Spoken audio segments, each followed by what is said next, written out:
Well, hello everyone. I'm so sorry. I've been incognito for the last couple weeks. I've got good reason and I'm about to tell you all about it.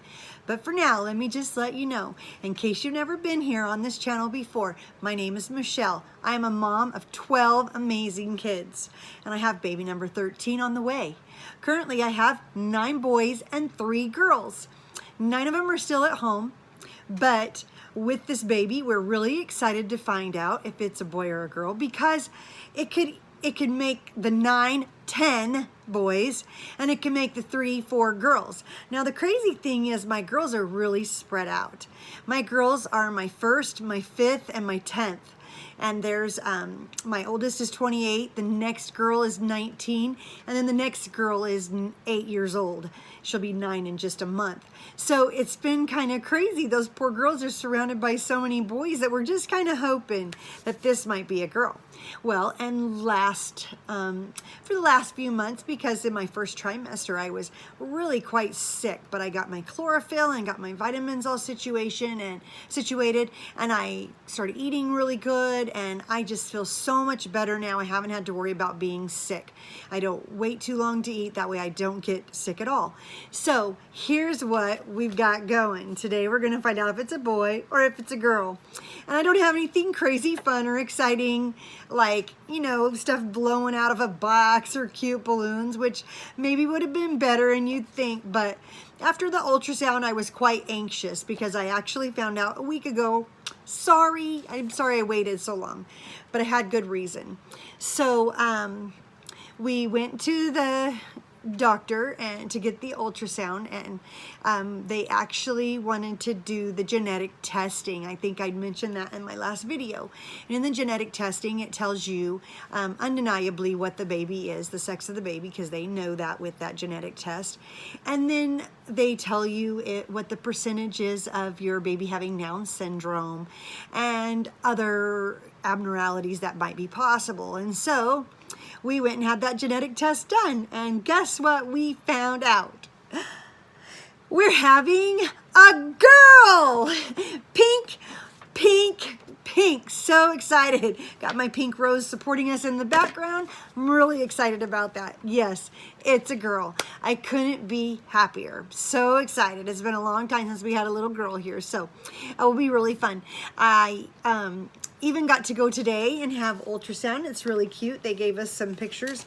A lot of them you can't see too well because just like the feet and stuff, but these last 2 I wanted to show you because I thought it's so cute how darling the little baby is, you know, just the little face and their little bodies, and it just looks like all my other kids. Well, the thing that was so hard is that actually, when they did the genetic testing, the doctor called me the next day, or as soon as they got the results. I can't remember if it was a day or 2, but he called me and let me know that the baby's gender was a girl, and that Heavenly Father was sending us a very special spirit, and that it was indeed the baby's chances of having Down syndrome were extremely high. He said 99%. And that was very difficult for me to hear because I wasn't prepared for that. So I looked into Down syndrome. I looked into a lot of the statistics about it. And a lot of times there's false positives and then there's false negatives. And you just never know what you get. But I wanted to understand what it was I was looking at. And what they had told me was that that just, you know, we need to worry about the baby's heart because that's usually the worst issues with Down syndrome. So I watched a bunch of YouTube videos, right? So I'm watching all these YouTube videos about people who shared their experiences about their diagnosis, and they were very emotional and stuff. And I just decided I didn't want to go that route. I didn't want you to see me bawling my eyes out, because here's what happened.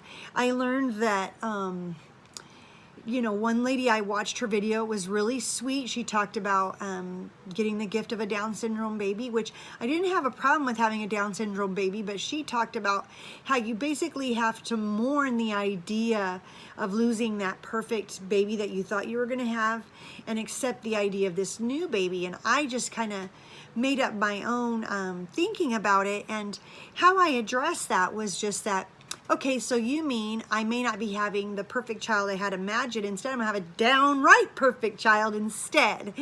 And that was okay with me because now I know, I mean, don't get me wrong, I cried. I was really sad just because it wasn't what I had hoped for. I did mourn, I did cry. I mean, I was upset and shook up for a few days just because I didn't know what that meant. I didn't know why. I didn't know, was it hereditary? I didn't realize it was chromosomal and that it happens right at the time of conception. And so I just had a lot of questions that I needed answered. And my husband was really upset because he's like, no way, because they gave us the paper and it said you only have, there's 85% chance, and that's not a very good chance, and that each ultrasound your risks go lower, and right now we're like 1 in 25 chance, which is still kind of a high chance that it could be a Down syndrome baby. But the biggest problems with it are like, what level of Down syndrome? Like, are they going to be a high functioning Down syndrome child, or are they going to be a low functioning Down syndrome child? And there's like 5 different levels that they have, not to mention the health problems that they can have. A lot of times they can have, a heart problem. That's definitely the first issue they're going to look into. They can have digestive issues, and they can also have problems with their cleft palate. And those are just normal issues that a lot of Down syndrome children have. So those need to be addressed, and each one poses its own risks. And so we were considering that. And the bottom line was, it didn't matter what I studied, whose story I heard, and what I listened to, that no matter what, I didn't care if the baby was Down syndrome or not. That didn't bother me. I was concerned with the level of functionality, just because my life is already so busy and so much work that I was afraid, how am I going to take on more work and be able to handle more things going on in this house, other than normal baby stuff. And I mean, if they have to go to a lot more doctor's appointments, if they have a lot more medical care that needs to be done, that's just going to be a major adjustment for our family. So I just decided to put that aside, because what's the point in worrying? It's not like they can do anything while the baby's in my belly. We're definitely not giving the baby up for abortion or adoption. We will keep the baby. It's our baby. We're just fine with it. And they said, the thing that concerns them is the baby doesn't have the bridge of the nose right now and has a little hole in the heart. But what we've read is that that's very common. We've had other kids that didn't show the bridge on their nose till later, and we've had other ones show little holes in their heart, but they're always closed by the time they're born, so I don't see any reason why this won't be any different. Sure, I'm 47 and I'm high risk, but hey, we can figure that out. So I just was to the... so when we were watching this video, I watched this ultrasound, today, I just couldn't help but notice this little face.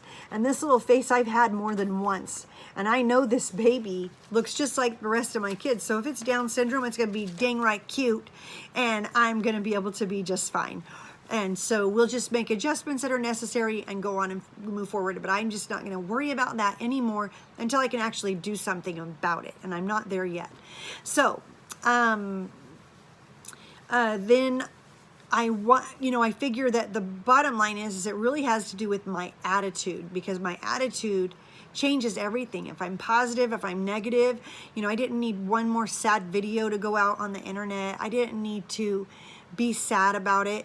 But one thing that I thought was really interesting is that, after I had a few kids, sometimes, as moms, when we're pregnant, we get a little grumpy, we get a little bad attitude, maybe we get whiny and we get needy. Just a lot of different hormones are going on, and so we have these different attitudes about it. And my husband, bless his heart, after we had I was expecting baby number 8, and I was extra grumpy and mad about everything that wasn't done. And I was just kind of being very, adamant about get this done and do this and whatever. And my husband said to me, you're being so grumpy, and you're so grumpy that I just don't even want to know if we can have any more kids. Like, you got to start being nice, because I can't do this. It's just hurting my heart and making me sad. And I felt really bad, and I realized, oh my gosh, my attitude has a lot to do with whether or not he's willing to provide and contribute and take care of this family.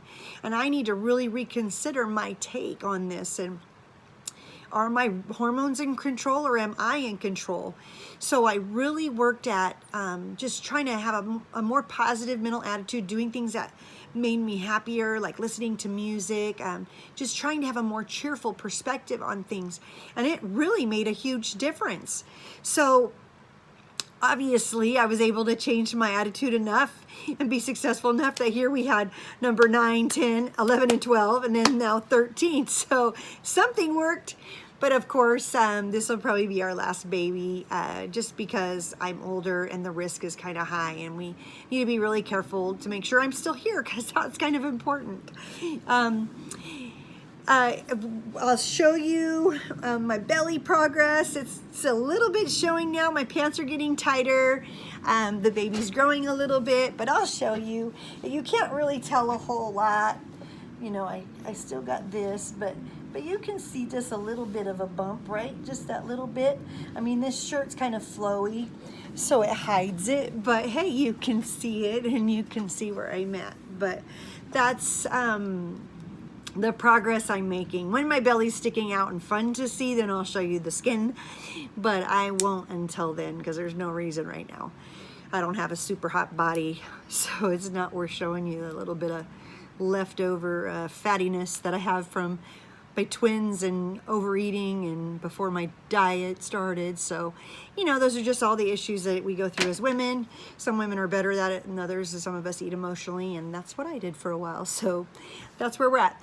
Anyways, I just thought I would give you that update and let you know that it is week 21 for me. I went ahead and did nothing on week 20 because I had a birthday. And that's why it says 36 and pregnant, and not 36 and pregnant. It says 37 and pregnant. And I'm 21 weeks along. The baby is about centimeters long and about 11 ounces in weight. And the baby is highly active. I feel the baby all the time.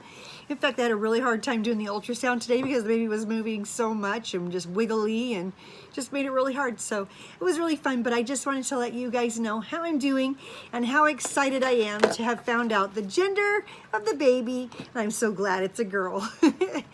That's such great news for me, and I couldn't be happier. So now we've got to figure out a baby name. I have 4.5 months left. So I'm going to take all that time to let one kind of marinate and settle in, and we'll see. If you've got any great ideas, please be sure to post them below. If you have any questions, please post them below. If you have any comments, post them below. And be sure to give this video a thumbs up, to share it with your friends, and to like and subscribe to this channel. I try to do weekly updates, sometimes more and sometimes less. It just depends on how I'm feeling and what crazy things are going on. If I don't get my videos done in the morning, a lot of times they just don't happen. So this is as late as I can go. Thank you so much for watching. Take care. Have a beautiful day and a lovely week. Bye-bye.